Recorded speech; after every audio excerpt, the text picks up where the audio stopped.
Trump now claims the Epstein Files were actually written by Obama, Biden, Sure. and Comey. No, that makes total sense. Yeah.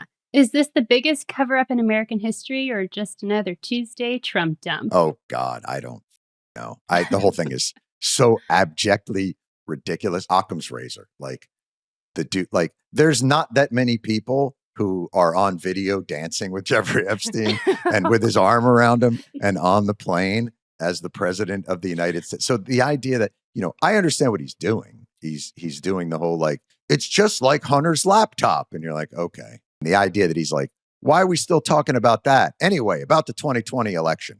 That was stolen, all right. What's up, everybody? Major Retired Richard Ojeda here, and it's not patriotism. It's not duty to country. It's not even loyalty to family or faith. The one thing holding this entire cult together is conspiracy. Donald Trump very clearly came to power. The fuel of his rise was the kinetic energy of conspiracy. Trump and all his influencers and all those individuals that force amplified the conspiracies are what I think drew his movement together. It was, in many ways, it's the glue. The hoax is the glue. It's the same glue that binds QAnon to anti-vaxxers, RFK Jr. grifters, fake psychics selling ascension kits, and the politicians scrambling to hide the Epstein Files. This isn't a movement. It's a brainwashed network built on magical thinking and lies. And right on cue, Donald Trump is suddenly calling the Epstein case a hoax. Why? Because he knows his name's in those files. Call it a hoax now, discredited later. But even Fox News couldn't keep a straight face. One of their own correspondents straight up asked Trump's spokesperson which part of the Epstein hoax is the hoax part. There's been a lot of discussion about the Epstein Files and the president's comments yesterday calling it a hoax. Can you clarify which part of the Epstein hoax is the hoax part?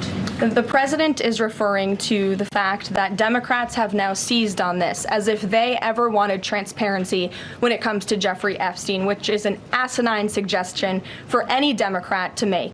He promised transparency. Remember that? I'll release the Epstein list, he said. But what actually happened, he fired Maureen Comey, the one prosecutor who locked up Ghislaine Maxwell. Then he installed loyalists like Pam Bondi and Dan Bongino to review the Epstein Files. And surprise, they buried the story. Republicans blocked the very files they claimed didn't exist. And you want another name in that rotten circle? Alan Dershowitz, Epstein's lawyer, Trump's buddy. Virginia Giuffre accused him of getting sexual favors when she was a minor at Epstein's mansion. He denied it, sure, but then he quietly settled a defamation lawsuit. That's the crowd Trump is protecting while calling it all fake. So no, it's not a hoax. It's a cover-up. And it's the same cover-up mentality that lets him abandon Texans in the flood while misusing the guard for a political stunt. Same mentality that protects Epstein's friends and cronies. Same mentality that keeps the conspiracy glue binding this cult together. It's the glue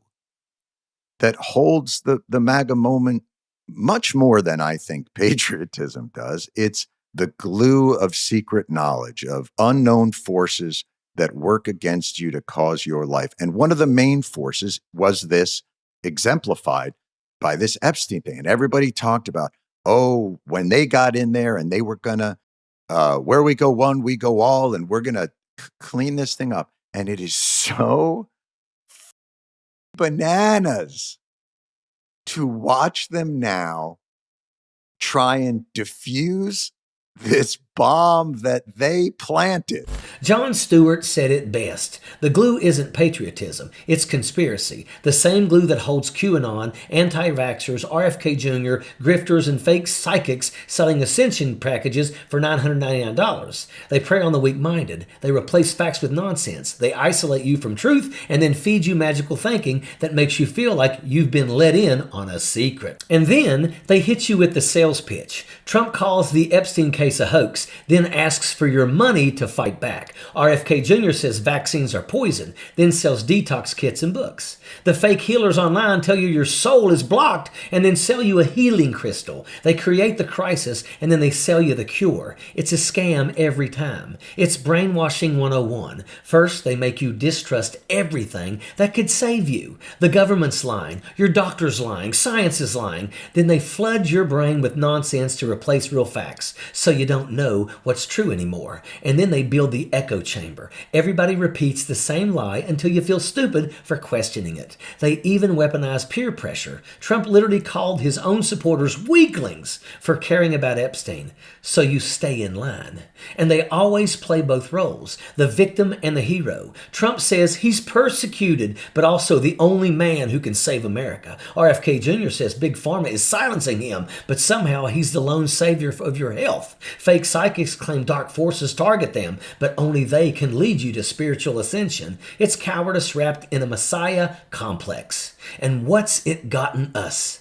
Measles outbreaks because parents were tricked into skipping vaccines. Kids dying from preventable diseases while grifters cash in on fear. Distrust in medicine, in science, in each other. And now that same magical thinking is being used to defend Trump's Epstein ties, calling it a hoax while firing the prosecutor and blocking the files. While they keep you busy worrying about candy dyes and fluoride blocking your third eye, they're gutting healthcare, slashing SNAP, cutting off the social safety nets that actually keep people alive. And they're quietly building concentration camp 2.0, planning mass detentions while you're distracted by nonsense. So let's be clear. This isn't faith. It's not spirituality. It's not patriotism. It's an addiction to conspiracy. It's weak, it's lazy, it's dangerous, and it's profitable for the people at the top of the pyramid. And here's the twist of the knife. If Jesus really did come back right now, do you think he'd high-five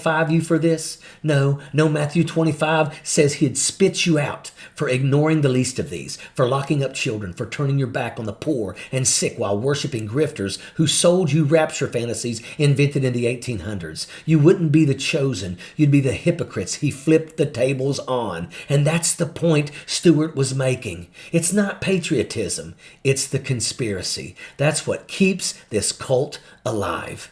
Meanwhile, while you're drowning in conspiracies and magical thinking, Trump's cutting USAID, starving kids abroad to protect billionaires like Musk. He's dismantling FEMA so Texans die in floods. He's turning the National Guard into his personal revenge weapon. And through it all, he's screaming hoax to cover up his own crimes. Halperin says it out loud. Everyone he knows believes a major newspaper is about to publish a Trump-Epstein expose. Even the White House knows it's coming. And it's not just rumor. It's the kind of story that answers every question that they're terrified of. How many times did Trump visit Epstein homes? Did Epstein help him court Melania? Where were the financial ties? That's why the hoax narrative exists. That's why Republicans blocked the files. That's why even Fox News is asking, which part of the Epstein hoax is the hoax part? Because they all know what's coming. So let's just ask the simplest questions. If the files don't exist, why vote to block them? If it's all fake, why fire the prosecutor? Why settle the lawsuit? Why is everyone so afraid of what's in those pages? Because it's not a hoax, it's the truth he's terrified of, the truth that will burn him and everyone protecting him. And now we're back where we started. It was never patriotism. It was never loyalty to country or a quest for truth. The glue was the conspiracy all along. And that is a fact. Sappers clear the way, airborne all the way.